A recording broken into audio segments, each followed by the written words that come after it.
What's going on, everybody? Welcome to NFL Player Performance, the Sunday live edition. It is Sunday, week 4, September the 28th, 2025. We got 11 games to discuss today. We got a 4-pack. It says 6-pack. We got 4. JA's hanging out. We are here. I am the Shark. He is the Gun. Coach Rick, a nice first half in Dublin. And Luke with a beautiful hat on for the Sunday Night Football game. Guns, what's going on, brother? Dude, beautiful, man. Watched by Notre Dame absolutely butt stomp Arkansas yesterday. Just a beautiful thing. My team is back, and they fire Pittman after the game. Man, I'm ready to just get into this electric slate. It is now time for the NFL. We got some electric plays. Join with the boys. 4-way. Let's go. Great conversation. I think it's a great time to be alive. Coach, you're watching your team play in Dublin. DK Metcalf, hell of an athlete. How's that first half feeling? Oh, it's awesome, man. Killing them. Love it. We'll see what happens. No doubt, Luke. I said nightcap. It's going to be a big game tonight in Dallas. How you feeling? It's going to be a good one. The line shows that Dallas is going to compete in the game, but also there's so many different angles with Micah's return to Dallas. I'm just excited. Packers bounce back against Cleveland. I do think we get the dub tonight, and it is a game that features my top look of the day for VIP, so let's get after it. No doubt. We got 10 games, as I said, in one nightcap. We got a fire chat. If you guys are watching the game, join us, get some coffee, get a beer, do whatever you're going to do. We're going to talk some ball. Sundays are for the Sharps. First game, 1 o'clock in Atlanta. Commanders, Falcons, Mercedes-Benz Stadium. Interesting game here, a lot of access. Commanders' second game with Marcus Mariota at quarterback. Michael Penix coming home off a shutout loss last week in the division at Carolina. I think this is where you're going to start to see a lot of zigzag in this sport. Teams that look terrible one week immediately look great the next week, and teams that look great look terrible. Guns, we were talking about this overnight. You were live having some beers. Shout to everybody in the chat. Again, hang out with us, looking at the home team of this game, I believe.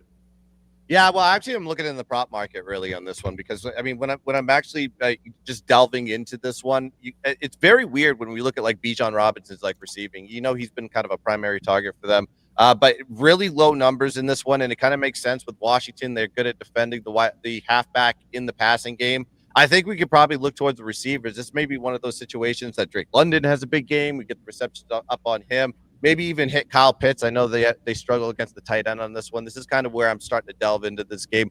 Not really on the side or anything like that. If you want to go check out what side I'm going to be on, we need to look at the VIPs. That's where I'm going to be. Yeah, no, I mean, I do think this is probably a Falcon spot. Luke, any props in this one?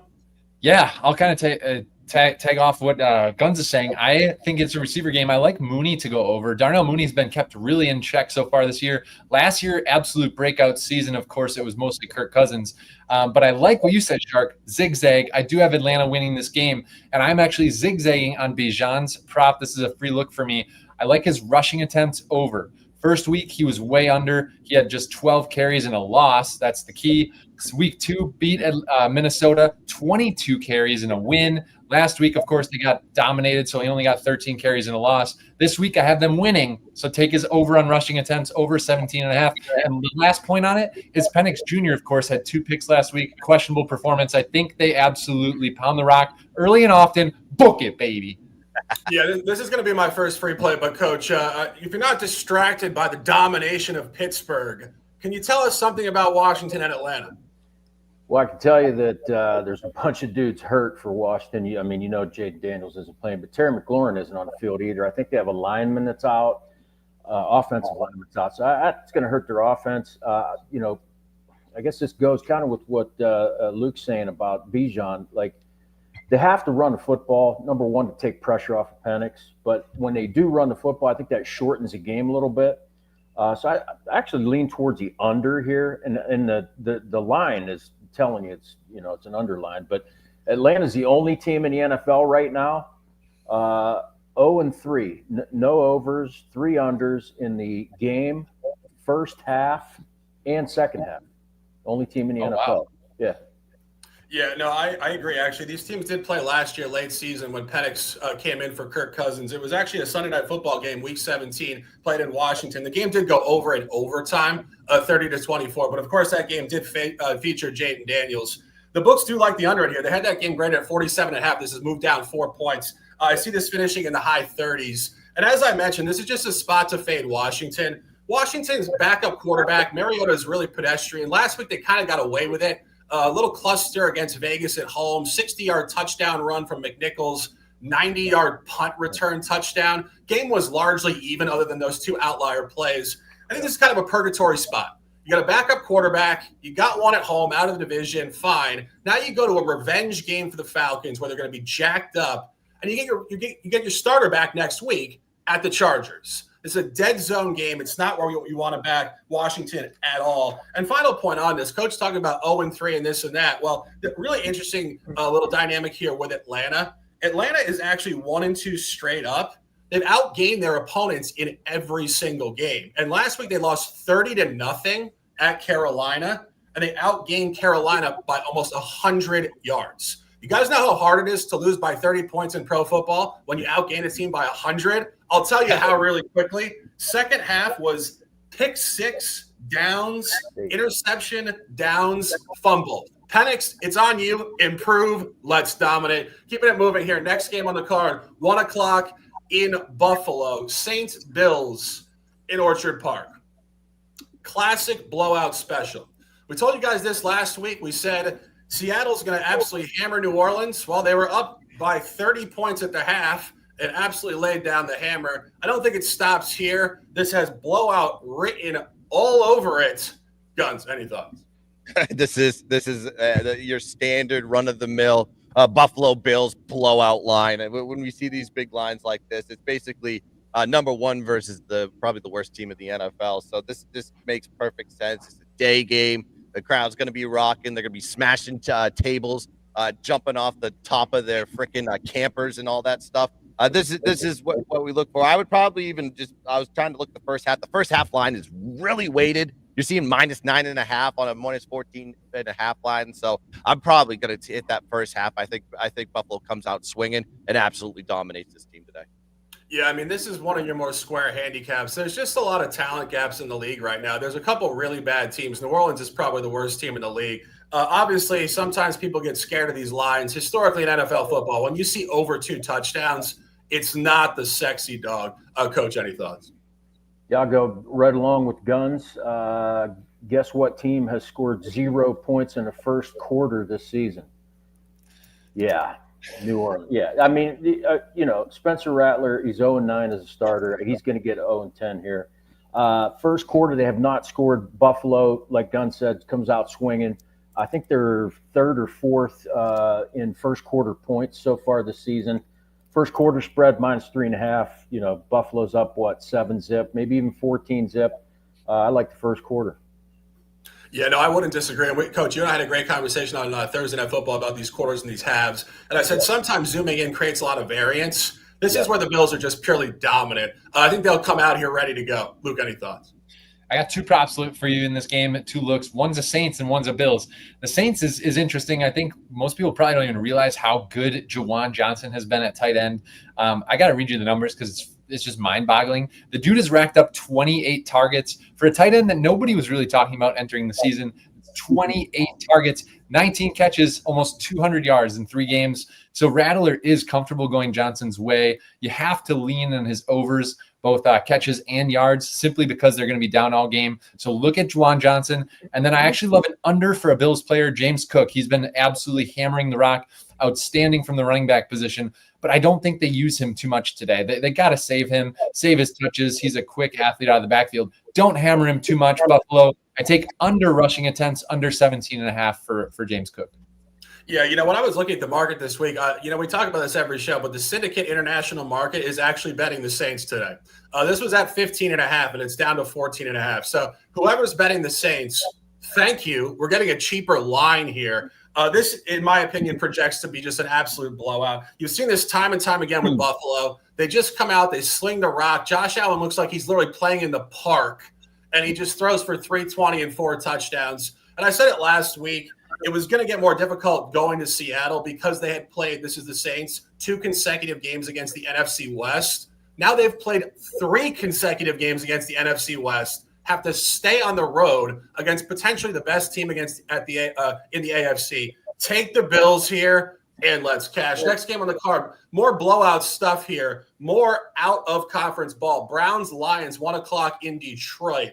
We'll check Coach on the timestamp for this game. It might be noon. I'm not sure.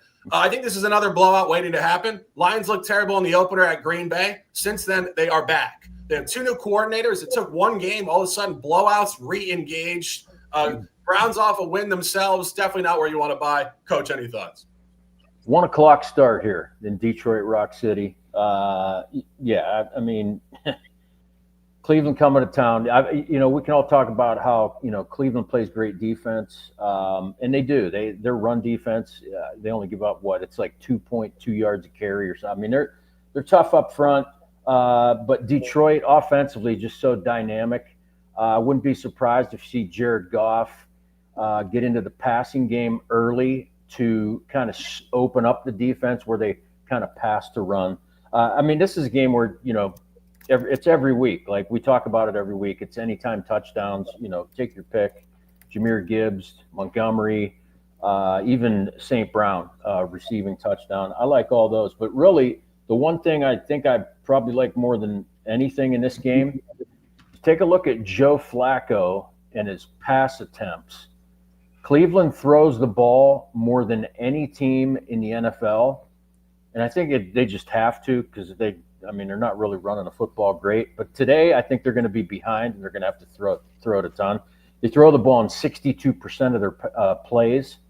Flacco's pass attempts is, I don't know, it's like 35.5. Some ridiculous. I think 30. I see 30. It's up to 36.5 now. Yeah, it's ridiculous. So I think he's going to have to throw, and I think he does. And I actually like the over on that. Yeah, you know what's really interesting in terms of the actual total here? The fact that the total is really low at 45.5, expecting that many passes, I think Flacco is just going to have a terrible game. And actually, last year when he was pitching, what am I talking about here? When he was playing quarterback for the Colts, he did have a road game at the NFC North at Minnesota, and he just played terrible football. This is where the Lions, I think, really are just going to take care of business and hammer this team. Gunz, anything on this one?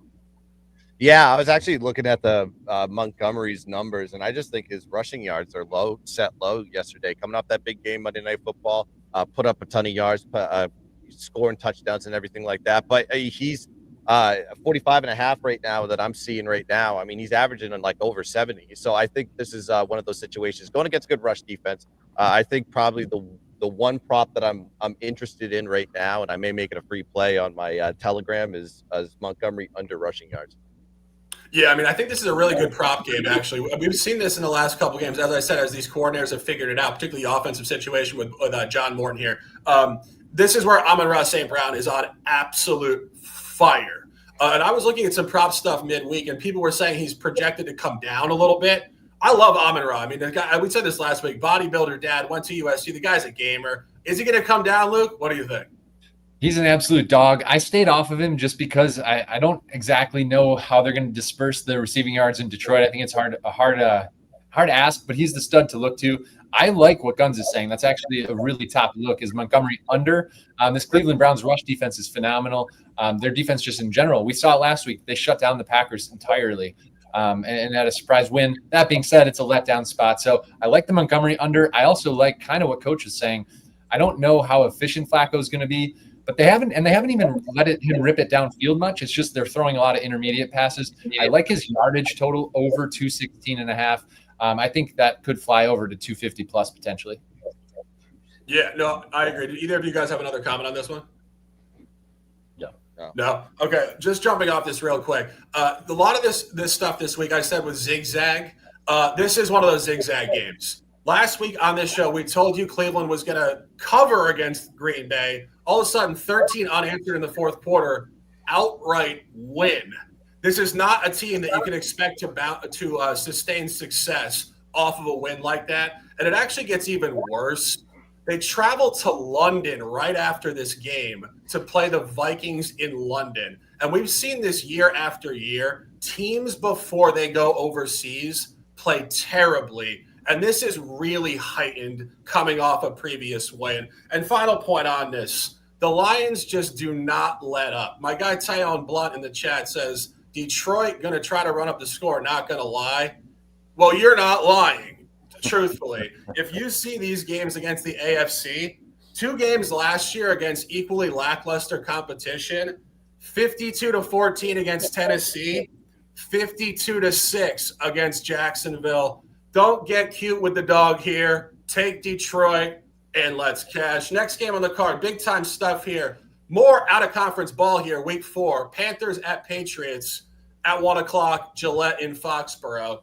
I think this is a really interesting conversation. Patriots' third home game in the first 4 weeks, have lost the previous 2. We're talking about these teams going overseas, these traps, this and that. The Patriots have great scheduling to start the year, and they've done nothing with it. The Patriots have to wake up this afternoon. Gunz, you have the hat, the jersey. I happen to have a hat as well. Talk to me. I think this is like one of those teams that you can put in a money line parlay, giving me the Patriots. I think the Patriots get it done today. I also like Travion Henderson rush overs, man. He's got 38.5 right now. He's averaging like just above 20. I think he's going to have a big day in this offense. They got to get him the rock, and I think that's been apparent. I know Ramondre Stevens is getting a lot of the touches, a lot of the looks, but we got to get Hendo into the game. And of course, if Drake May is able to take care of the football and not fumble, not turn it over, I think this offense is going to flourish because they've actually put up a lot of yards. They're just making mistakes and errors with turnovers. And I think today is going to be that get right spot there. Brable will have him riled up, but I like Travion Henderson overs, and I like it's a perfect spot to take a money line parlay. But you got to put the Patriots in it. Yeah, Luke. I mean, this kid Travion Henderson coming out of Ohio State. I mean, at some point he's going to break out. Ramondre Stevenson last week had 2 fumbles and got pulled. I think this has to be the opportunity, right? This is the spot we've been waiting for. I've been preaching. I'm super aligned with Gunz play on this. I've been preaching Henderson's talent and what his usage going forward in this season. Since week 1, he's going to bust out here, and the books are showing us he will. His combo line's at like 60-some yards, and he averages way below that. So the books are saying this is his time. Want to know another point why it's his time? Last week, there were 3 fumbles by the running backs. He was the one that did not fumble. So there's a trust factor there with Henderson. And he outpaced Stevenson and Gibson in snap share count last week. 46% of the snaps, 14 touches. I see that only increasing against the Panthers. They should ball control. I love Henderson today. Gunn said the rushing total. I absolutely will take that. I'm going to officially free play his combo total. I had it at 60.5 earlier this week. I think it's still hovering around that. So take the over. Love it, Henderson. Yeah, I mean, our girl Jeanette in the chat says May overpassing you. I don't think he necessarily has a bad game, but be careful with that. I think the Patriots are going to really try to exploit Carolina's run defense. In the only game at the AFC this year, Carolina gave up over 140 yards rushing to Travis Etienne at Jacksonville in the opener. And for those of you guys who watched old school Clemson football at Ohio State last year, Travion Henderson has that speed and that body to really exploit through the tackles and on the outside. This has to be his game. Coach, any thoughts?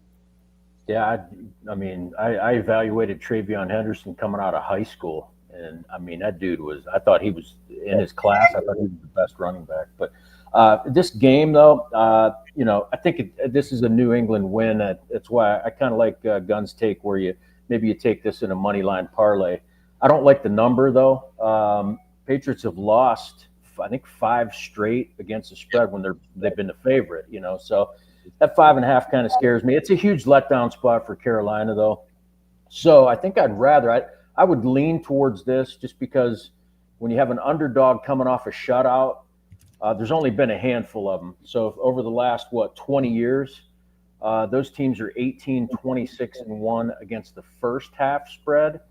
So I think New England can run the football effectively and get up in the first half. I'd lean on the first half spread. They can cover the 2.5. I completely agree. I think this is Patriots first quarter, first half, end game. We talk about trifectas, triple crowns. It's funny to say with the Patriots at this point in Drake May's career. Right. This has to be their spot. As I said, this is great scheduling by the league to start the season. This is going to be the talk in the locker room and the facility all week. They can't lose 3 straight at home to start the year and expect to have any sort of success. And you've seen this team have spurts of ability. They beat Miami in Miami. Go back to last week. It doesn't get much more egregious than this. The Patriots lost to the Steelers 21-14, and they outgained Pittsburgh 369 to 203. Utterly ridiculous. Yep. 5 turnovers. 3 fumbles. Drake May threw a pick at the goal line to close the first half. Somehow through all this, the game was actually tied in the fourth quarter. The Patriots could have beaten the Steelers last week by double digits, given the box score. And as we said, Carolina off a 30-point blowout where Atlanta actually outgained Carolina by 100 yards. This is the perfect sell high Carolina, buy low New England. I honestly think some margin can come in this game. Vrabel's going to have these guys pissed the hell off coming out here early. Gunz, any more comments? I just Jeanette in the chat. I just want to call this one out because as everybody was talking, I went to my account and put the Patriots as my survivor pick this week. It's the perfect survivor pick. When else are you going to use the Patriots? I mean, this is the perfect spot. So if you want to go use the Patriots right now, let's go use it because this is the perfect spot to use them and survive. Yeah. Without question. And just final point on this. We've seen Carolina already twice this year on the road. As I mentioned, week 1 at AFC Jacksonville. 26-10 loss, very similar line structure, plus 4.5. And they were actually down 27-3 at Arizona in week 2 before a wild comeback against a very pedestrian Arizona team. This is really all boxes checked. Patriots are a great spot. Take the Patriots and take them against the spread, in my opinion, no problem. I see a 10-point win coming. Let's dominate. Next game on the card, yet another game out of conference. Chargers at Giants, New York City here. Actually, East Rutherford, New Jersey. Chargers traveling east off a divisional win against Denver. Looks like a trap.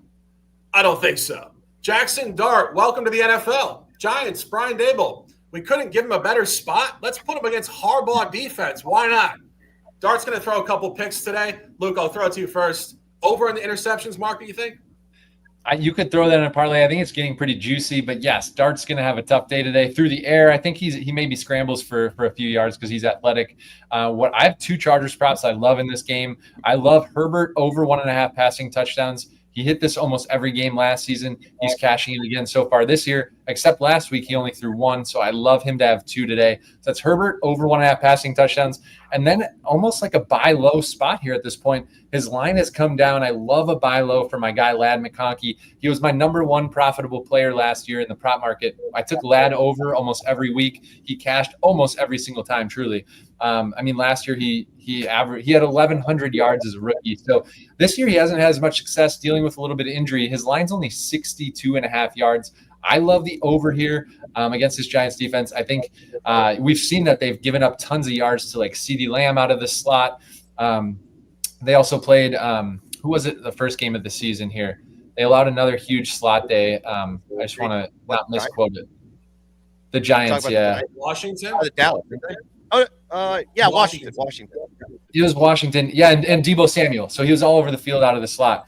So I love the slot here look for Ladd McConkey. Take the over. I'll cash it with you guys. Yeah, I mean, Coach, talk about a little psychology here, coaching these young kids.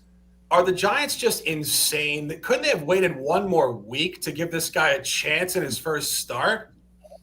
I mean, you got to throw him in the fire sometime. And literally the fire here. And it is. It's going to be a fire. Like, over the half interception, like you got to play it. I think it's minus 160 by now, but I mean, you got to play. He's going to throw a pick. And then the bigger question is probably the over under on how many times they show his freaking mom on TV. Because she's smoking. Yeah. Or it could be the over under on how many times Jackson Dart just gets his ass beat. Because like Harbaugh, like against a rookie QB, he's never lost.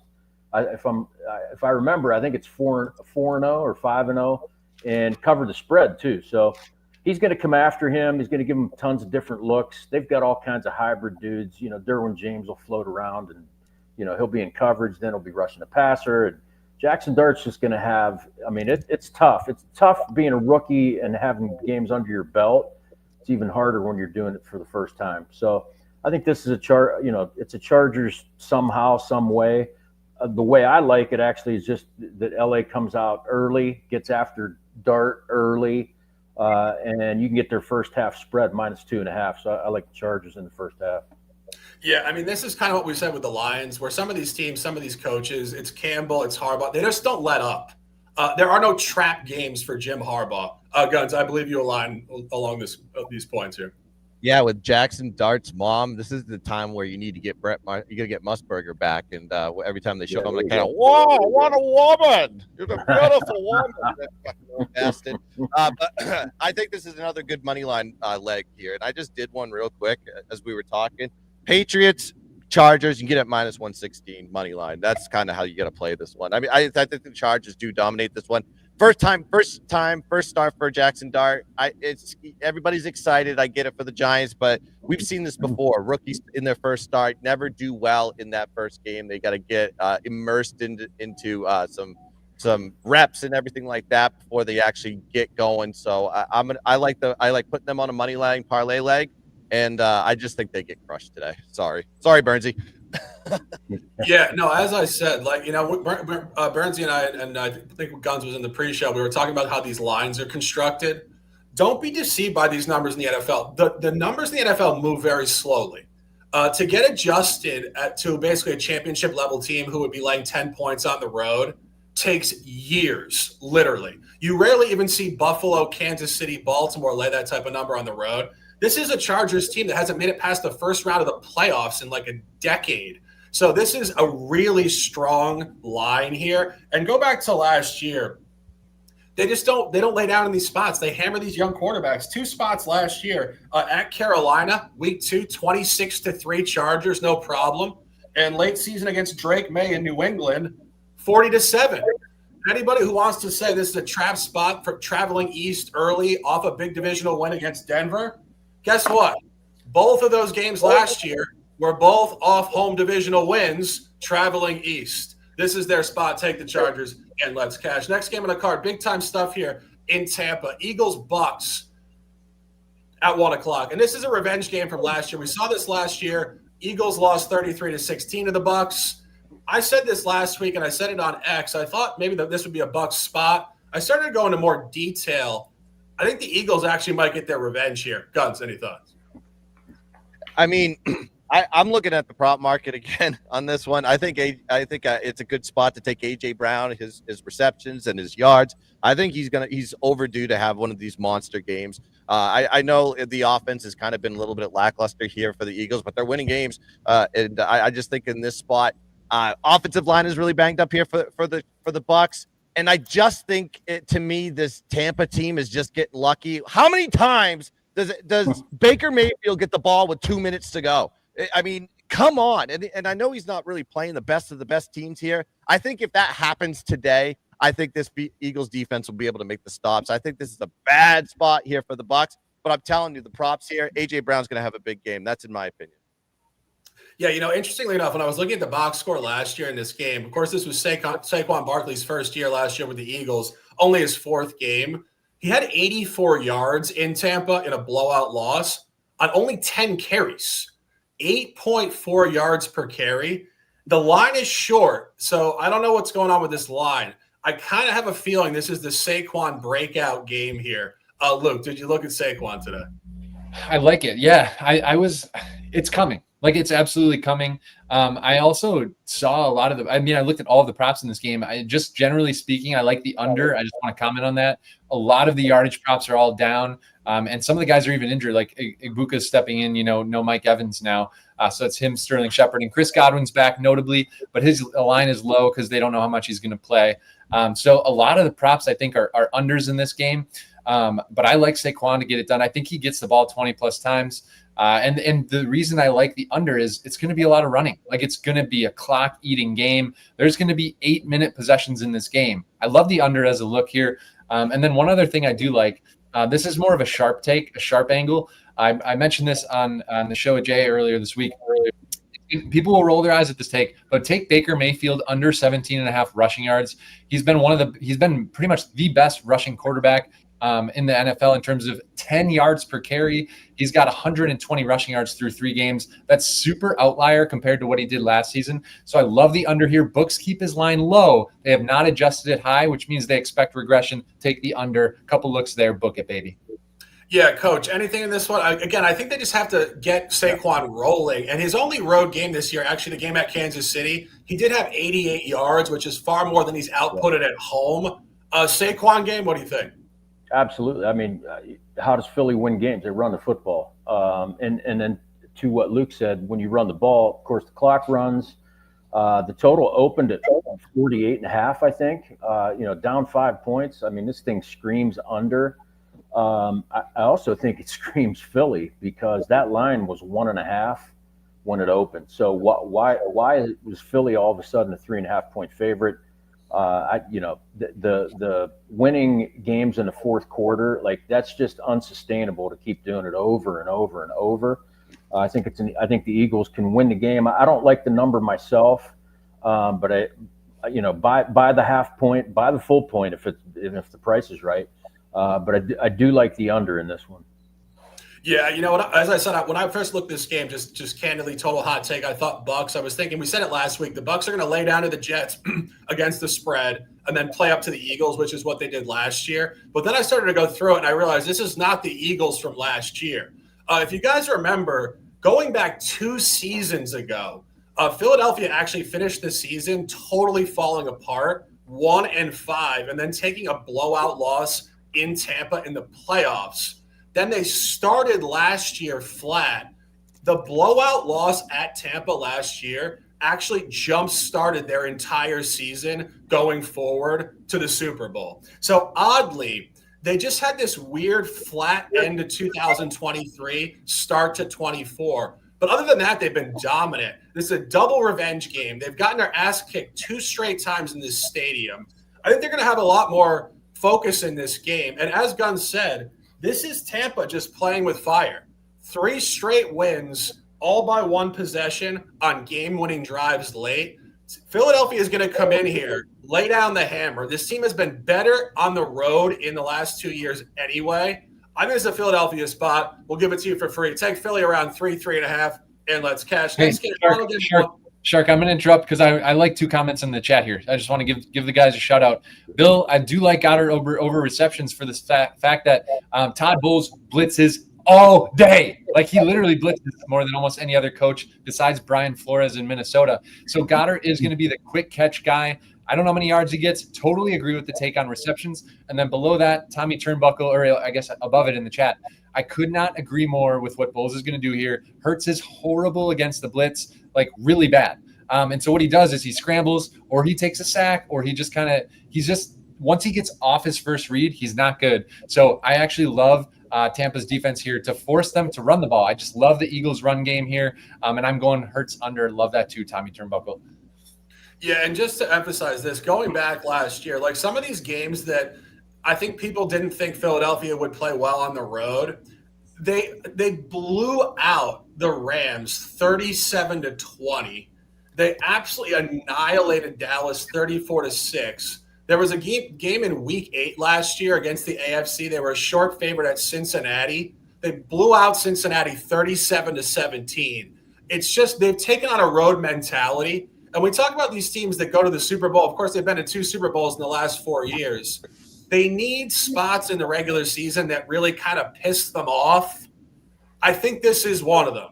It's 2X revenge, and it really is going to be a lit stadium in Tampa. It's got to be a Philly spot. Let's cash. Next game on the card, 1 o'clock, divisional football. It's about time. We've been talking so much out of division football here. Titans at Texans in Houston. I think this is another favorite spot. It's comical. We sat here last week and told you guys this is an underdog card. I think it's a favorite card. I think the Texans do clean up the Titans today. The Texans somehow have found themselves losing 3 straight games this year, all in excruciating fashion, all by 1 possession. Statistical buy low. They're going to wake up here. It's another rookie quarterback. Luke, any props in this one? Do you align? I know you like the Texans today. I do. I love Houston, and I actually love 2 props in this game. I'm going to give you guys a free pick and a VIP, and then I have to dip because I'm going to the Brewers game. I'm back home in the state of Wisconsin this weekend, so just want to give you guys a heads up. I'm out of here after this. Tap into my VIP special. We do have a 100-star monster featuring a noon game and a Sunday night game. Anyways, appreciate you guys. 2 free picks here. Kai Fairburn, he's going to go over 1.5 field goals made here as the kicker. He's done it almost every game last season, and he's done it 2 out of 3 games this year. I think the Texans will finally get the ball in opposing territory like 5+ times here. And I don't trust CJ Stroud to get touchdowns. So give me Fairburn over 1.5 field goals. And then a VIP look that I really love is an over here. Woody Marks, running back out of USC, take his over on any yardage. You can do rushing, or I like the combined rushing receiving. His uptick in play percentage last week was huge. He got almost 50% snap share. Texans going to play with a lead. He's going to be the lead back potentially, or competing with time against Nick Chubb. So Woody Marks, high on him. My official play for Marks, I'll give you the line I got. I did a combo of rushing and receiving, and he had, 41.5 is what I betted at this morning. So take the over. Appreciate you guys. And one more for the people. Fuck it, baby. All right, Luke, have a great day. Somebody in the chat said, go Reds. Last game of the season. Beautiful Sunday. We'll talk to you later. And keeping it moving on this game, somebody in the chat just said, I'm fading, can't trust Stroud. Hey, chat, can you trust Cam Ward on the road? I don't know about that. Gunz, any thoughts? This is just a game I just didn't want anything to do with between these two teams, divisional opponents. I just completely passed on it. I looked at the numbers kind of were right around the same as they were last year in this kind of position. So, and Stroud kind of let me down, and I have revisionist history when it comes to that too. So, for me, I didn't want anything to do with this game. Coach, any thoughts? There's way better games than this. This is a turd that you can't polish. Tennessee hasn't covered in consecutive games. There's that. But do you really trust C.J. Stroud minus 6.5? I can't. Here's one interesting take. I don't know that I could get there on it, but you can get Tennessee's team total 13.5. They have scored 19 and 20 points in their last two games. Do you trust Cam Ward on the road? I don't know. Houston's pretty decent defensively, but if you go back and look at the last couple games that they've played, Tennessee has scored at least 14 points a couple times. So interesting take. I don't think I could get there. I think this is a game that really, if you can't find a prop, you got to pass on it. Yeah, as I said, I think it's a favorite card. I just like buying low on Houston here. And again, I think really looking at these losses, they lost to the Rams in the opener. They fumbled in the red zone, basically on the final drive of the game. They were about to beat the Rams. All of a sudden, people were talking about the Rams winning the NFC this year. So you got to look at the opponent quality. Houston's right there with top teams. They got backdoored by Baker Mayfield Monday Night Football Week 2. And then last week, again, a real tight one in Jacksonville. Late touchdown for Travis Etienne. Again, inside 2 minutes in the fourth quarter. Could have won a divisional road game there. Point being, this is a great buy low. And if you look at what Tennessee has done on the road this year, only one start for Cam Ward. Did push the spread 20-12 at Denver in the opener. That was a +8 line. It was actually fairly egregious for Denver not to cover that game. Denver had 4 turnovers in the game. Bo Nix looked disinterested. Tennessee only had 133 yards of offense in that game. So we're talking about them looking pretty solid at home in the last 2 weeks offensively. I don't think they travel well here at all on offense. And I do think this is where Houston, we said this about the Patriots, needing a win. I think this is like a Super Bowl game for the Texans today. They cannot go 0-4. It's a division rival. They've lost 3 straight coin flips, and they're getting a rookie quarterback in his second road start. The line is heavy. Week 18 last year, Tennessee was actually a home favorite, -2.5. This jumps 9.5 points. I have Houston to win this game by 2 touchdowns. Take Houston and let's cash. Go to the 4 o'clock slate here. Interesting game here. Very good conversation to ensue here. Colts at Rams, 4:05 SoFi Stadium in Inglewood. The Rams come in here in a very unique spot. They just lost last week at Philadelphia. They had the game in complete control, somehow didn't cover the spread. I was getting texts from Gunz at about 4:30 last Sunday saying, how the hell did the Rams not cover that game? This is where you have to psychologically analyze. Do they come back here fired up or deflated? And they actually have to play Thursday Night Football in 4 days in the division against San Francisco. I think this is a trap more than a buy low. Just my thoughts, but I do think you want to be careful here. Gunz, any thoughts? Ram it. You know how to ram it. You got ram it. We be rocking today from here to LA. gotta ram it. I'm going to the Rams. I have to go back to the well. You got him here in this situation against this Indiana team that's just played this soft ass schedule. We're talking Tennessee, Miami, and Denver. I guess would not be really, really soft, but I think they got lucky in that game too. Creating turnovers, effective pass game has kind of been the key to the success of the Indianapolis Colts. And of course, the Rams have held their opponents to in the passing game 165 passing yards per game, and they have yet to lose the turnover battle. So that's going to be a key component. If Indiana cannot win the turnover battle, I think they can't win games. Common opponents too, because they played Tennessee on the road. Indiana put up 365 yards of total offense, but the Rams put up 439. 254 given up to Tennessee, 282 by the Colts, plus 83 net yard average, plus 87 for the Rams. So they actually played better against Tennessee. And of course, Indy is 1-4 ATS in their last 5 versus NFC opponents. 5-2 ATS for the Rams, last 7 versus AFC opponents. And by the way, the Rams, this is their 3rd AFC South opponent. They're already 2-0. Their average margin of victory is 9.5 points per game. Take the Rams, baby. Yeah, as I said, this is a tough one for me. I don't know. Coach, any thoughts? Yeah, I think you got to go Rams. But as you mentioned, be careful. Being careful, I think I'd buy the half point at least, if not a full point, if you can get it. Oh, yeah. Just because it's 3.5. Like this game, it could be close. The Colts do cover under Shane Steichen. I mean, that's one thing. We always talk about good teams win and great teams cover. Well, he covers quite a bit. I'm not saying they're a great team, but that kind of scares me. But I do like the Rams here. I mean, what's not to like? What I like best is really the Rams defense. I mean, they get after the passer, and they do it a lot without the blitz.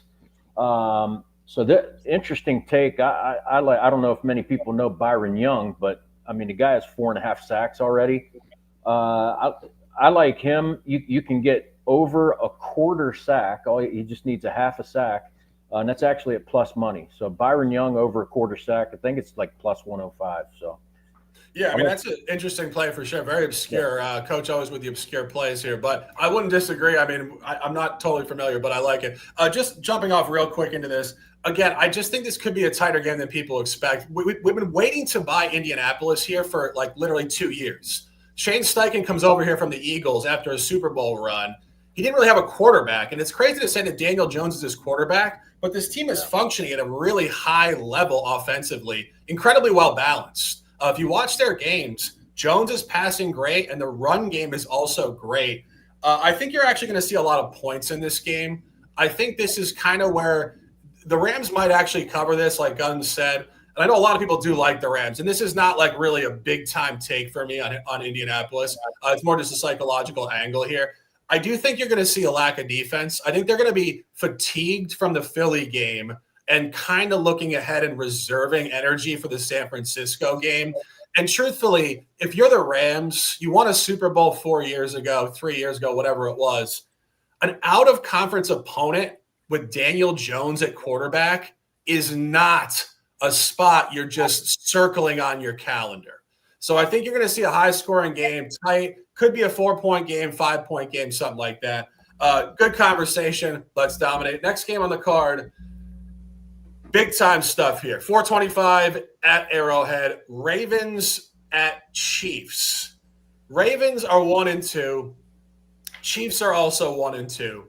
The Ravens have lost 5 out of the last 6 in this generation with Lamar Jackson against Patrick Mahomes. We've said this for weeks. We think the Chiefs are a sell. We think the Ravens are a buy. Gunz, I have a hat developing on a suddenly not so casual Sunday. What do you think about this game? I think we need to sell the Chiefs, man. Just sell the Chiefs. You got the Ravens as a favorite in the Arrowhead. I mean, come on, guys. Think about this one. You got Baltimore's average 37 points per game. They're ranked 4th in offensive DVOA. This is the best offense that KC has seen all year. 2X revenge spot. Everybody remembers what happened Thursday Night Football. The tight end, I can't think of his name now, stepping out of bounds. 27-20 in Arrowhead. 3-point road dogs in that situation. Now you're seeing the line flip, but it's not like Baltimore's at home. They're on the road. So take that with a grain of salt. And also, when Baltimore is coming off a loss, you hammer the Ravens the next time because they're 9-1 ATS in those positions last 10. So give me the Baltimore Ravens all day long. It's a big-time game, Coach. You're a big-time coach. What do you think? I would say just kind of be wary of the number. And I think it is. I think it's a Raven spot. But, that 2.5, we've talked about it. We've talked about it quite a few times, whether on or off the air, about how that's kind of an underdog number. I'm not there yet, but where I am at is Kansas City in the first half. Just because Mahomes, and he's done it not periodically, but he's done it quite a bit in his career, has covered the first half spread. So Kansas City plus 2.5 in the first half. Mahomes, as an underdog, he's covered that 12-3-1 ATS. They've covered the first half in their last 2 games. They covered the first half last year in this same game. I think they were up 13-10 at the half, and I think they were favored in that game though. But yeah, I don't like the full game. I think you're right. It's a Baltimore spot, but I do like Chiefs in the first half. Yeah, no, this is absolutely a Baltimore spot. I'll give it to you guys for free. Take minus 2.5. And, truthfully, when I was looking at this, as I said, both teams 1-2. This is kind of where Baltimore is every year recently. They start out flat. So I think it's less alarming for Baltimore to be 1-2. I think this is where they find it. Last year at 1-2, they proceeded to go 11-3 in the next 14. The Chiefs last year were 10-0. So this is uncharted territory for the Chiefs. Highly alarming. And I think it's not where the Chiefs are performing well. You've already seen them lose to Philadelphia at home in the same line structure. You've seen them lose to the Chargers in Brazil. I sat on this show last week and put on the Chiefs hat in the same exact fashion and said they're going to beat the Giants 22-9. Here we are next week. It's just where this is where Baltimore finds their flow in the Lamar Jackson era. It's season 8. They've been close. As I said, the Chiefs have won so many games against the Jackson Ravens. The last 2, AFC Championship game, 2023-24, January of 2024, KC at Baltimore, 17-10. Baltimore outgained them in the game. KC got an early lead, 17-7, and Baltimore shut them out in the second half, 3-0. It was egregious. Zay Flowers, rookie, fumbled at the goal line. He was about to score a touchdown. And then on the next drive, Lamar threw a pick in the end zone, about to score a touchdown. And then, as Gunz mentioned, last year in the opener, Thursday Night Football Week 1, 27-20, it was Isaiah Likely, the tight end, an inch out of the end zone. And Baltimore outgained them in that game significantly, 452 to 353. This is Baltimore. It's their time. It's data. It's dispersion. It's everything. The buy hat is engaged. Take the Ravens and let's cash. Next game on the card, last game at 4 o'clock, Bears at Raiders in Las Vegas. I said this last week when the Bears hosted the Cowboys. 2 highly touted teams, 2 mediocre teams. I think this is the same conversation. We saw the Bears last week blow out the Cowboys 31-14. It's Las Vegas. It's going to be the middle of the afternoon on a Sunday at Allegiant Stadium. It's going to be live as hell. That doesn't mean there's any predictability in the game. I think the predictability here lies in the fact that it would be fun to go to the game and drink some cocktails. I don't have anything on this game. Coach, can you figure anything out? Well, I can figure this out. Both teams don't play defense.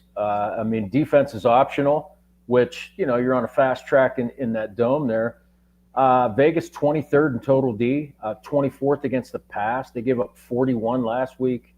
And for some reason, I think Caleb painted his nails a different color. So he's starting to figure out, how to throw the ball and how to, pick apart defenses. I just think the game goes over. I mean, the line's at 48.5 now, 47. It's up there. I know that. And then the Bears have gone over 4 of their last 6 games, if you go back to last year too. So in a game where I don't think you see a lot of defense, I think this one goes over. Yeah, you're looking at 47.5 or 48 now. And, Yeah. the only time the Raiders played a home game, they played in the division against the Chargers. A real low-scoring game. That is not going to be this. And, actually the game against the Cowboys last week for the Bears kind of outlier to an under. It was a projected over, and the Cowboys just couldn't do anything offensively. I think it's a nice buy low around the board. As I said, I don't like the game, but I think the over is probably the best look. Gunz, any thoughts? Yeah, I agree. I agree with Coach. I think this is probably an overplay. And you said it. It was like the total was 50 last week with the Bears. Bears put up 31. The problem is Dallas put up 14. So that's kind of how the game ended. So the Bears did their part. Dallas just didn't do their part. But I think in this situation, you're probably looking at an over here. Bears coming off the highs of highs, winning that home game. That was kind of a big thing for them, especially with Caleb Williams getting all the guff that he's been getting. That offense flourished. It looks like Ben Johnson's got him in the right direction. I think they're going to be scoring a lot of points, but also for the Raiders, I think they can score a lot of points too on that defense. So we're going to probably see a high scoring affair here. It might be the second or third highest total on the board today. So yeah, I lean over on that one. Yeah, I mean, honestly, again, this is one of those games. It's going to be a national game for at least a portion of the country. Of course, Ravens-Chiefs is going to be the primary national game, A-team there for CBS. But, this is just what we said last week. Crazy enough, last week, about literally a week ago today at this time, we said, is this Caleb Williams' last shot with the Bears? And then he comes out and looks amazing. I mean, it's the craziness of pro football. One week you look this way, the next week you look the next. And because of that, honestly, I could see him playing great again or actually reverting to being terrible. He played one good game against kind of a mediocre Cowboys team. Does that mean he's found it forever? I don't know. Tough game, over best, and keeping it moving. Final game on the card, 8:20, Sunday Night Football. Speaking of Dallas, we're going to Dallas. Jerry World, Packers at Cowboys. Cowboys really are a disaster. There's no way around it. They've bottomed out. Jerry is perpetually mismanaging the group. You go back years, people talked about Dan Snyder with the old Redskins being the tyrannical owner in this division. It is unequivocally Jerry Jones now. No Micah Parsons, overpriced Dak Prescott, disheartened CeeDee Lamb on the sideline every week, looking like he's about to cry. The team is in complete disarray. This has to be a Packers spot. Coach, any thoughts? Yeah, I mean it's Green Bay or nothing really. You just got to find out how you're going to do it. I'll give you a couple interesting takes though. If Dallas is going to have any success, I think that Dak Prescott's going to have to work his tight end. No CeeDee Lamb, right? And I don't know. I'm not a George Pickens fan because he played for Pittsburgh and I didn't like him. I don't think he's that number one guy, and I don't know if Prescott trusts him, but I think he can trust Jake Ferguson, tight end. I think he had a shitload of catches last week. This week he can get his receptions. It's kind of a tweener. 5.5 is priced around 160, minus 160 or so.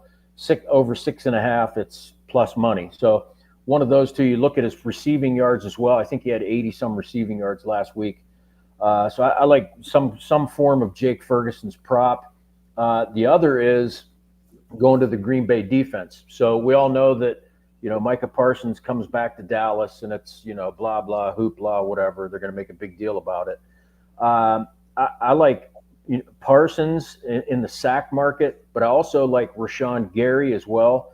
I think Gary's actually leading the team in sacks. So sprinkle a little bit on both of those. You only have to play over half a sack. Parsons priced about minus 120. Rashawn Gary, who I said leads Green Bay in sacks, I think you get him at plus money. One of those two guys is coming up with a sack, guaranteed, because they're going to get after this Dallas offense, I believe. Yeah, these sack props, I mean, I would have never considered it, but really interesting stuff. Gunz, any details on this one? This is, I'm probably going to look at this one a little bit later and try to figure out some sort of angle. Maybe in the prop market. I was kind of.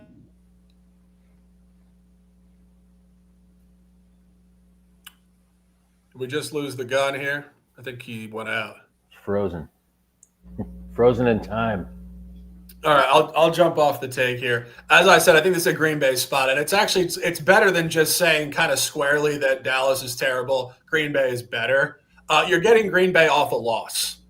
They lost outright. I said it before. They were up 10-0 going to the fourth in Cleveland last week. 13-0 fourth quarter Cleveland. All of a sudden, they walk away with an outright loss. this is where they will bounce back. We wanted to buy Green Bay here theoretically anyway. It just got that much better because they'll be that much more focused and angry coming into this game. And you have to remember, the last time these teams played in Dallas was actually a playoff game, wild card round in January of 2024. Back when Dallas was still supposedly on their way up in the NFC playoff picture, Green Bay hammered them 48-32. They were up 27-7 at the half. So Green Bay can play in this stadium. They're comfortable here. And I think a really key point, for whatever reason, something happened at the beginning of last year, and Dallas became an awful home team. They're 0-7 ATS, last 7 at home. And it's honestly it's paradoxical. It's bizarre. It doesn't make any sense. They got this huge stadium. It's a beautiful architectural complex. They got this great cheerleading squad, the fan base, all this, and they're terrible at home. It's got to be a blowout spot. Gunz, you're back? Yeah, sorry, my internet kind of crapped out there for a second. But yeah, like you said, I was like, when they're a home dog, I think they're 2-5 ATS now. So that's not the best spot, and I think Micah Parsons might light up Dak today. So I'm leaning towards the Packers. I haven't got there yet, but that's probably I'm going somewhere with the Packers today. That's what I'll say. Yeah, and I mean, you talk about line functionality. It's slightly anecdotal because it was 2 seasons ago, but that game where Green Bay did win in the playoffs in Dallas, 48-32, Dallas was actually favored by a touchdown. So this is not that far in the distance. This line flips by 14 points in the direction of Green Bay on the road. I think the book's like a blowout here. Final point on this. Last year, Green Bay, if Jordan Love played, Malik Willis did play limited duty early season. If Jordan Love played, Green Bay was 2-0 straight up road outside of the division if favored. They beat the Rams and covered in week 5. I think more noteworthy, week 15, also Sunday night football prime time at Seattle, -3, 30-13 win, also off a 3-point loss in the previous week. Green Bay's a bounce-back team. It's Parsons at Dallas. It's off a loss. It's a line. Green Bay will win this game by margin. Another free play for those of you guys hanging out with us. Take Green Bay, and let's cash. That is close to 60 minutes. Fast analysis, NFL Week 4, and we got best bets.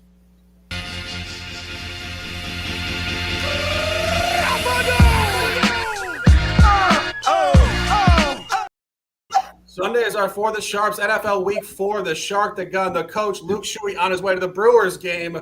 Already gave you some best bets. Gunz, best bets. Ram it. You know how to ram it. Gonna ram it. We're gonna rock it today. From here to LA. Gotta ram it. That's what I'm going with. I know everybody says it's a trap game. It ain't a trap game. The Rams gonna get it done. Off that loss, that egregious loss where they get the blocked field goal and that big ass bastard killing the spread. He's got to know the spread. You had the game won. Just get down, buddy. Get down. That's all you had to do. That killed a huge day for me, too. That one loss. That was the one loss in the afternoon. But I digress. Give me the Rams. Yeah, no, it's going to be an interesting game. Coach, what do you have?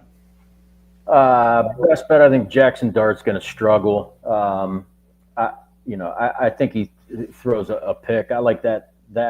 I'll play separately. But best bet, I like the Chargers early. And that would be LA in the first half -2.5.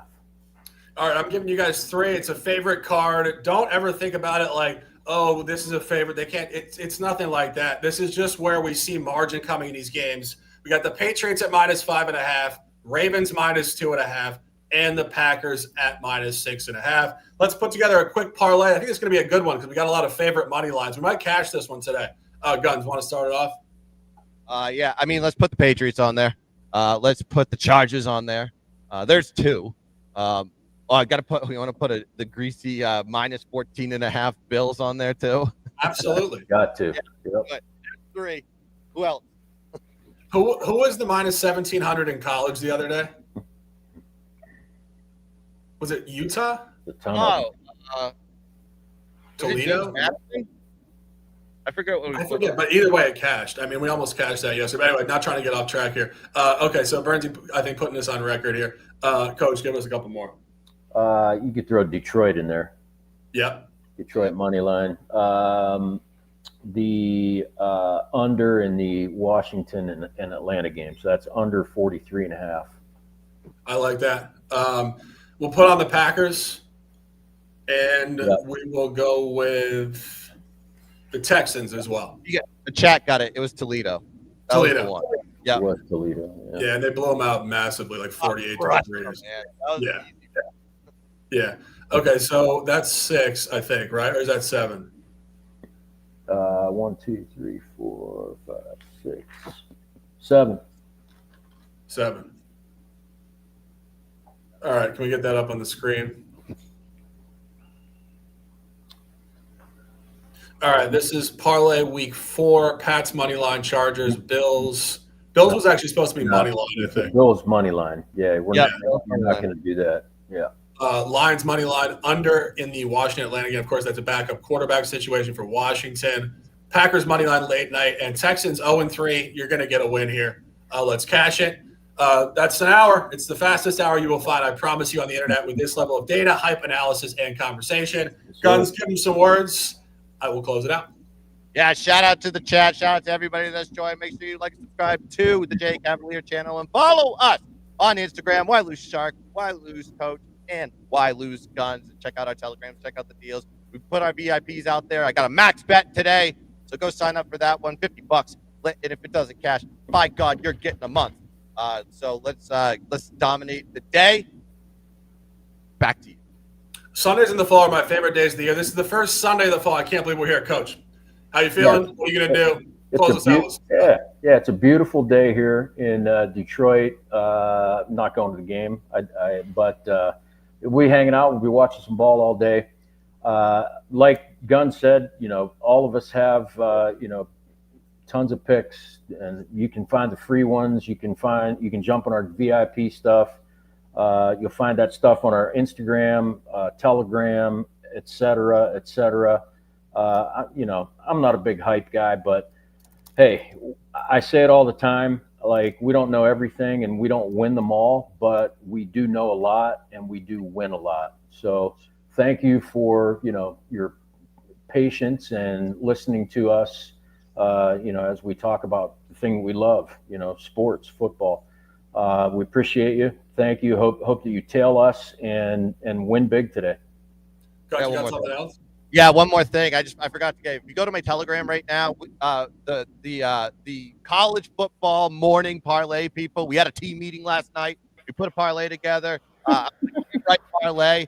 We had to talk to the team. We had to straighten it out. We got it straightened out. We're gonna be good back on 9 a.m. on Saturday. We'll get it right, but we have a get right parlay. I posted it on Telegram. Posted it in my stories. Go check that one out as well. There you go. Yeah, absolutely. And I said to the chat just now, we appreciate you guys hanging out in the chat. We know there are thousands of people not in the chat. We see you guys as well. And as Coach said, we don't take it for granted. It really is just really a blessing in these mornings to be able to sit here and talk ball with you guys and just hang out and have a great time in the process of figuring out the financial aspect of prognosticating this league. So thanks to both of you guys and, of course, the chat and everybody who sees this either live or later on in the rewatch. Hour and 3 minutes in the books. That is NFL Player Performance, the Sunday Live Show, Week 4 for Jay Cavalier. Cash tickets around the world. The prop master, Luke Shuey, he is the gun and the coach. I am the shark. Stay fast, stay strong, stay disciplined, and let's dominate. Cut my life into pieces. This is my last resort. Suffocation.